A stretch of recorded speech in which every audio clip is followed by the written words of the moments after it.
BRS Congress ఒకటి ఇవాళ రాబోయే పార్లమెంట్ ఎన్నికల్లో బీజేపీని ఓడగొట్టాలి, బీజేపీ స్థానాలు రాకుండా చేయాలని చెప్పి బీఆర్ఎస్ కాంగ్రెస్ కలిసి ఆడుతున్న నాటకం ఇది. కాబట్టి బీఆర్ఎస్ కాంగ్రెస్ ఒకటి గతంలో కలిసి పోటీ చేసారు. ఇప్పుడు కాంగ్రెస్ పార్టీకి 10 సీట్లు తక్కువ వస్తే, ఇప్పుడు బీఆర్ఎస్ పార్టీకి 10 సీట్లు తక్కువ వస్తే వాళ్ళు కలిసే ఉందరు, వాళ్ళు మేమైతే కలవకపోదు. మేము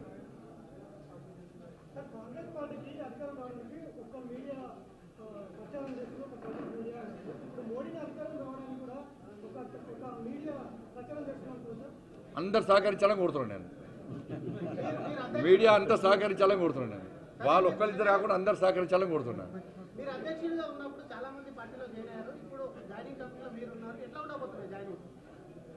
నా జాయినింగ్ కావాల్సిన బాధ్యత కావాల్సిందే, దాన్ని ఏ ఇబ్బంది లేదు. ఎవరైనా రావాల్సిందే.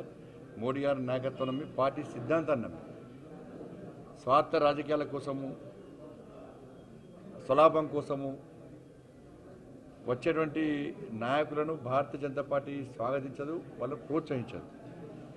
పార్టీ యొక్క ఐడియాలజీ, పార్టీ సిద్ధాంతాన్ని, మోడీ గారి నాయకత్వం నమ్మస్తే తప్పకుండా స్వాగతిస్తాము. ఇవాళ మళ్ళీ చెప్తున్నా, బీఆర్ఎస్ పార్టీ మునిగిపోయిన నావది, కాంగ్రెస్ పార్టీ మునిగిపోయే నావ.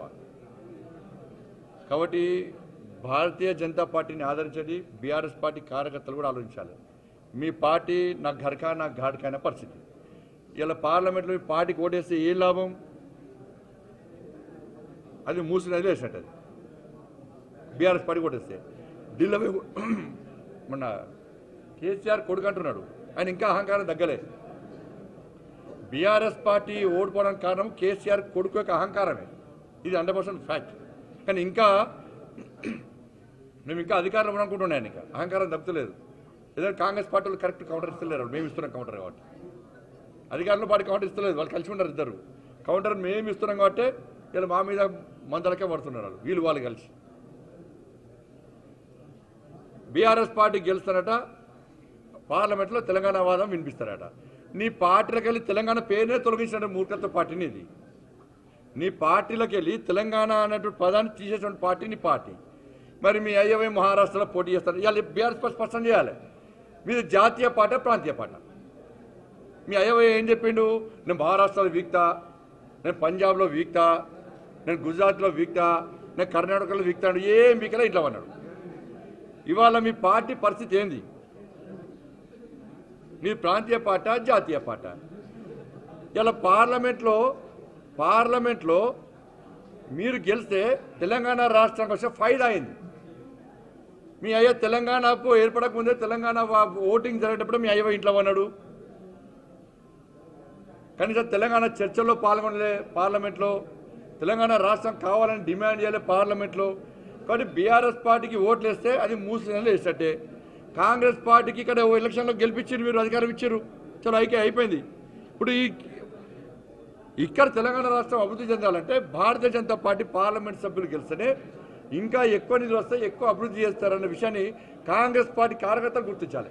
కానీ బీఆర్ఎస్ పార్టీ కార్యకర్తలు, కాంగ్రెస్ పార్టీ కార్యకర్తలు ఇద్దరు కలిసి కూడా నిజమైన ఆలోచన వాళ్ళందరూ కూడా ఈ పార్లమెంట్ ఎన్నికల్లో బీజేపీ గెలవాలని కోరుకోవాలి. ఇది నా పర్సనల్ విజ్ఞప్తి.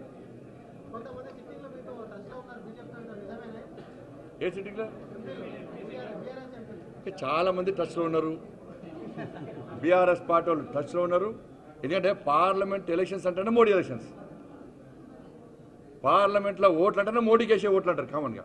ఎవరైనా ప్రజలు మామూలుగా ఏమో రాజకీయ పరిజ్ఞానం లేని, చదువుకోలేని ఏ వ్యక్తిని కూడా ఈ ఎన్నికలు ఎవరి ఎన్నికలు మోడీ కూడా ఇస్తామంటారు. ఇది గ్యారంటీ. ఇది కాబట్టి ఈ పరిస్థితిలో రెండు పార్టీల వాళ్ళు కూడా చాలామంది భారతీయ జనతా పార్టీ నుంచి పోటీ అని చెప్పి ఉత్సాహంతో ఉన్నారు. కాబట్టి చూస్తాం. వాళ్ళంటే వాళ్ళు కమిటీ ఉంటుంది, వాళ్ళందరూ చూస్తే రాష్ట్ర నాయకత్వం, కేంద్ర నాయకత్వం చాలామంది చూసి ఆచూసి నిర్ణయించుకుంటాం. ఇక చాలండి, చాలా ధన్యవాదాలు.